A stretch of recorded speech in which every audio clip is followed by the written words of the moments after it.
আসসালামু আলাইকুম। Welcome back to my channel as a Islamic thought. আমি বিয়ে করেছি বেশ কিছুদিন হয়ে গেল। এখনও আল্লাহ তাআলার পক্ষ থেকে আমার ঘরে নতুন কোনো মেহমান আসেনি। আমরা স্বামী স্ত্রী দুজনেই বেশ পেরেশান। সংসারে সন্তান না থাকাতে আমার স্ত্রীকে নানাজন নানা কথা বলে। আল্লাহ তাআলা আমাদেরকে সন্তান না দেয়ার ফয়সালা করলে আমি সেটাই রাজি। আমি আমার স্ত্রীকেও বারবার সান্ত্বনা দিয়ে আসছি, আর সন্তান না হওয়া তো স্ত্রীর দোষ নয়। আমরা দুজনেই বিষয়টার সাথে সংযুক্ত। মানুষের কটাক্ষের কারণে অবস্থা এমন হয়েছে যে আমার স্ত্রী মানসিকভাবে অসুস্থ হয়ে পড়েছে। এভাবে চলতে থাকলে সে কিছুদিন পর পুরোপুরি পাগল হয়ে যাবে। আমার স্ত্রী ভালো একটা মেয়ে, তাকে ছাড়া আমার জীবনটাও এলোমেলো হয়ে যাবে। জীবনের কোনো স্বাদ আমি পাব না। আমি কোনো ডাক্তার, বৈদ্য, কবিরাজ বাদ রাখিনি। এতে কিছুতেই কিছু হলো না। আর একদিন একজন বৃদ্ধ হুজুরের সাথে আমার দেখা হলে আমি তাকে আমার জীবনের ঘটনাগুলো বলি এবং তিনি বললেন, তুমি স্থির হয়ে বসো, আমি তোমাকে একটা ওষুধ দেব। ওষুধটার ব্যবহারবিধি খুবই কঠিন, তবে আমি আল্লাহর উপর পুরোপুরি তাওয়াক্কুল করেই বলছি। এ ওষুধে তোমার অবশ্যই সন্তান হবে ইনশাআল্লাহ।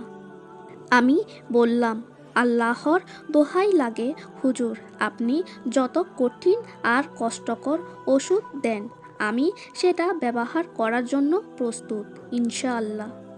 হুজুর বললেন, তোমরা দুজনেই ফজরের আজানের কমপক্ষে 1 ঘন্টা আগে ঘুম থেকে উঠবে। সময়টাকে 2 ভাগে ভাগ করে নিবে। প্রথম ভাগে তাহাজ্জুদ পড়বে, দ্বিতীয় ভাগে ইস্তেগফার তওবা পড়বে। এভাবে নিয়মিত আমল করে যাবে। কারণ আল্লাহ তাআলা বলছেন, আমি বলছি তোমরা তোমাদের রবের কাছে ইস্তেগফার করো, নিশ্চয়ই তিনি অতি ক্ষমাশীল। এর ফলে তিনি তোমাদের উপর প্রবল বর্ষণ করবেন, আর তিনি তোমাদেরকে সম্পদ সন্তান দ্বারা সাহায্য করবেন, আর তোমাদের জন্য বানিয়ে রাখবেন বাগ বাগিচা, আর তোমাদের জন্য প্রবাহিত করবেন নদী নালা। এটি শোনার পর আমি ঘরে ফিরে গেলাম। স্ত্রীকে বললাম, ওগো আলহামদুলিল্লাহ, অবশেষে আল্লাহ তাআলা আমাদের দিকে মুখ তুলে তাকিয়েছেন। আমার স্ত্রী বলল, কিভাবে? আমি বিষয়টা খুলে বললাম। তারপর আমি আমার স্ত্রীকে জিজ্ঞাসা করলাম, তুমি কি এই আমল করতে প্রস্তুত? আমার স্ত্রী বলল, আমি কোন দিন থেকে আমলটা শুরু করব? আমি বললাম, আজ থেকেই। তারপর আমরা দুজনেই আমলটা শুরু করলাম।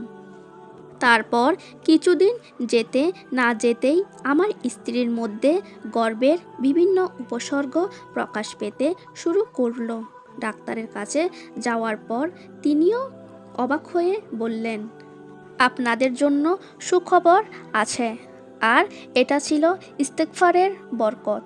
কোরআনের আয়াতটাতে তো আল্লাহ তাআলা এমনটাই ইঙ্গিত করেছেন। ইয়া আল্লাহ, আমাদেরকে বেশি বেশি ইস্তেগফার করার তৌফিক দান করুন, আমিন। আজকে এই পর্যন্ত, আর দেখা হবে পরবর্তী ভিডিওতে। আসসালামু আলাইকুম।